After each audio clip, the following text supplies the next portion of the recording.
Hello and welcome to our webinar, AI in Bank Marketing 101. I'm Kevin Flanagan, Director of Marketing for Micronotes, and I'll be your moderator. Today's session features two presenters, Devon Kinkead, Micronotes CEO and founder, and Margreth Mpossi, Micronotes data scientist. Margreth has a bachelor's and master's degree in computational biology from Stanford University. Before joining Micronotes earlier this year, Margreth was a researcher at Spotify, where she worked on user characteristics and how to use them to target music and advertising based on personality traits. Devon and Margreth will discuss how bank marketing needs to change to take advantage of innovations such as artificial intelligence and machine learning. With that said, I'm pleased to turn it over to Devon. Great. Thank you, Kevin, and thank you, Margreth, for being with us today. And thank you all for joining us on today's webinar. So really the genesis of this webinar is just as I wander around the countryside talking to bankers and marketers, I really sense that there's a educational language gap between what we call modern marketing and what marketing has historically been, and it makes it very difficult for our customers to truly understand what we're doing with machine learning, and it's important to understand that, because as we develop these AI systems, which are customer facing and specifically in the marketing department, marketers are going to have to evolve with the conversation. And so today's conversation is really just what we would like to call educational, and we hope you'll enjoy it. So the reason we're talking about this topic is because the basis of retail competition has changed. It used to be you could densify a geographical area and win the war. Now it's, how do you engage with predominantly digital customers, and that means essentially empty branches, tons of digital traffic, but the truth is that advertising is pretty fruitless in terms of engaging customers and understanding digital customers in particular, understanding their needs and preferences, and that's very problematic. And it's so problematic that it's actually causing a significant change in assets in the institution and in the institutions of the markets, as you can see in this slide, and predominantly the larger institutions are winning. Our mantra at Micronotes is bankers really need to outlearn and outservice the competition to win. And there's a few things you have to overcome in order to do that. And specifically today, we're going to talk mostly about the use of machine learning. But of course, you have to get customers to engage with your content so that you can actually get enough data back from your users to leverage machine learning. So that's an important aspect of the problem. But if you know what a particular customer needs service around, then you can begin to leverage the infrastructure that's inside the bank to service that need. And banks typically have excellent service organizations. So the good news is that we're not the only ones training consumers to expect personalization. Netflix is certainly doing it. Pandora is certainly doing it.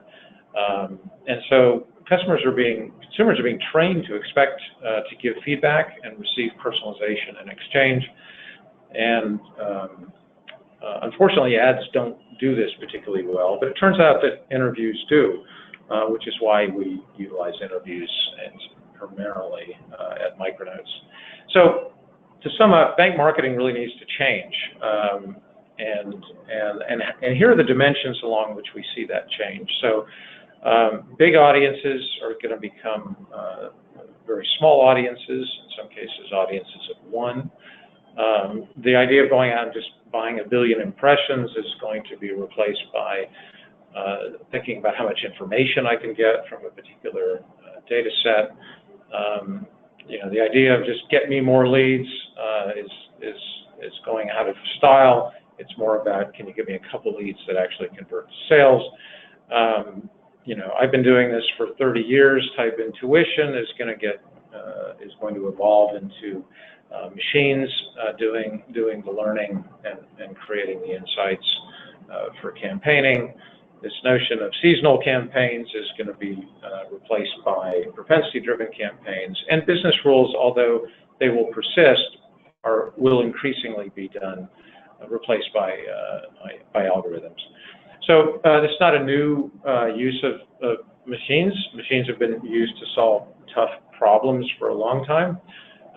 Alan Turing in this slide was trying to use a machine to solve a problem that humans just could never solve, and that was, of course, the Enigma machine, which was used, which the Allies needed to essentially break the code on in order to win World War II against the Germans, who developed and used the Enigma machine for encrypting messages very effectively. So we're using technology to bring big audiences down to single audiences that have very specific characteristics. We are moving from a place of just buying, you know, thousands, if not billions, of impressions, to really focusing on what information value. The picture on the right really illustrates this notion of what Cambridge Analytica did, although that was pretty nefarious. The idea of an information-rich data source to do targeting is not nefarious necessarily if it's done properly. We're moving from a place of high lead volumes to a few leads that are good. We're certainly moving from I've been doing this a long time, to machines that can do pattern recognition, which we'll talk about more. And we're moving from a place from, you know, where you know, the rotations, the relative rotations of the sun and the earth, creating, and the tilt of the earth specifically causing seasonal changes should not necessarily in the future drive campaigns.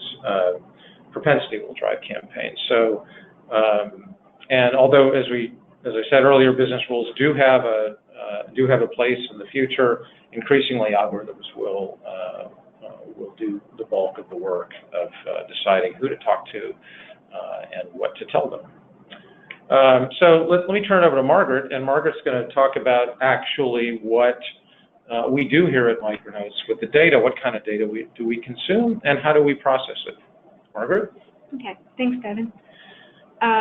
So we mostly use data from the company score, bank scores, and also we have response data from customers about what they want and what they don't want.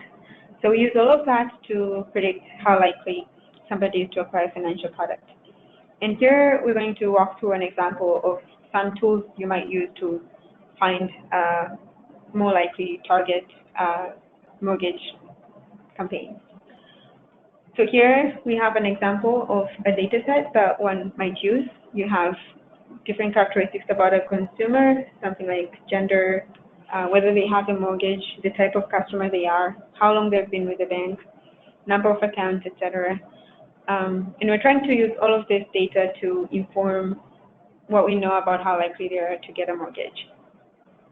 So the first idea is that, you know, machine learning really just looks at the data and tries to get as many correlations, as many hidden factors in the data as possible. And so while traditionally you might look at the data and say, okay, here is what I think is the most likely top characteristic for targeting mortgage campaigns, that may not be the case. So let's say, for example, you might look at the data and say, okay, I think I want to use gender as the variable to target with, and you plug the data into your Excel spreadsheet. You see what the distribution is between gender and mortgage balances and how many mortgages are owned by primarily male accounts versus female accounts. And you can see that there is a big difference between the two, 70% versus 25% of mortgages by male versus female accounts. And that might give you a rough rule that maybe you should go after male customers. And that might work, but you're losing 25% of the market share. Similarly, you might do something similar and say, do they have digital versus non-digital? There's a 70 versus 30 distribution of mortgage ownership here. You might target the non-digital members, but then you're losing the 30% potential mortgages that you could have sold if you had a more fine-grained tool. And that's really what machine learning offers. You're able to see all of these correlations combined together and all the interactions between the variables considered as you look at the propensity for acquiring a mortgage. So let's look at a very basic model for what machine learning might do. So say you have different characteristics of your consumers, and then you're trying to predict their propensities again. So you might combine all of those factors into one mathematical model that factors all of these things in a very linear fashion. So what the linear fashion implies is something like you're incorporating the trend that says the more fees you've paid this year, the less likely you are to buy a mortgage. The older you are, the more likely you are to buy a mortgage. When things are so solidly consistent by features or characteristics of the user, then we can incorporate that rule into what we call a linear model, and then that the sum of those factors would give you the likelihood of somebody getting a mortgage. So that's one way, and that's really taking what you traditionally did and then expanding it into being able to do it with, thousands, maybe even hundreds of features to get your propensity. So it's very detailed. But data doesn't always look like that. There may be some edge cases, like, what if the relationship is not linear? So here's another example of a very popular machine learning tool, and it's called the decision tree. When something is not linear, like for example, in this case, we have a customer who might have a certificate of deposit, and it's not necessarily that the highest or the lowest balance that would tell you how likely somebody is to get a mortgage. We can use a decision tree. So what a decision tree says is you're chunking your users into segments, and then you're building separate rules for the different segments. So in this case, for example, you have customers, and then you're first chunking them by whether they're digital versus non-digital, and then their certificate of deposit balances, whether they're extremely high, extremely low, or they're about average or in the middle.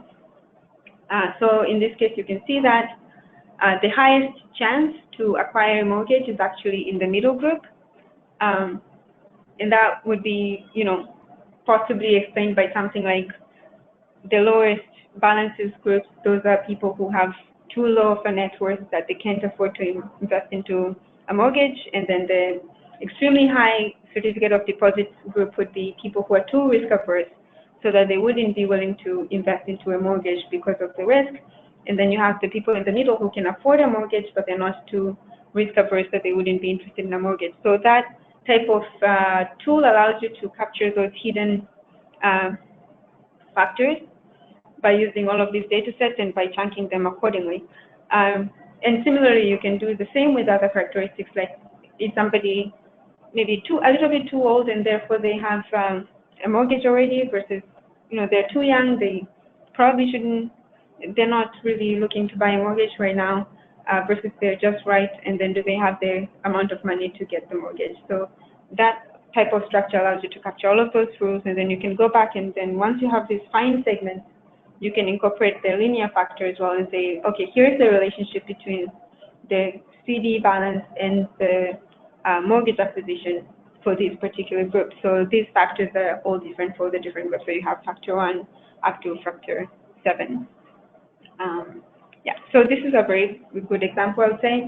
And typical data decision tree is, tons bigger. It's usually more than 3 features as we looked here. This is just to show you what goes on underneath the hood, but typically they're much bigger than this.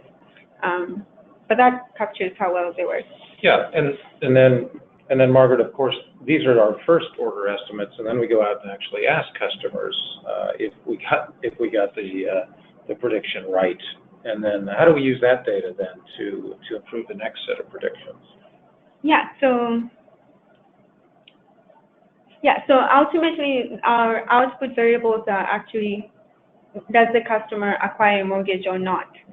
Other than that, we do use the click information. We see when a customer is clicking on an interview about a specific product, do they actually buy it or not following that click? That's also one of the factors that we consider when building this tree and deciding how likely they are to acquire a product.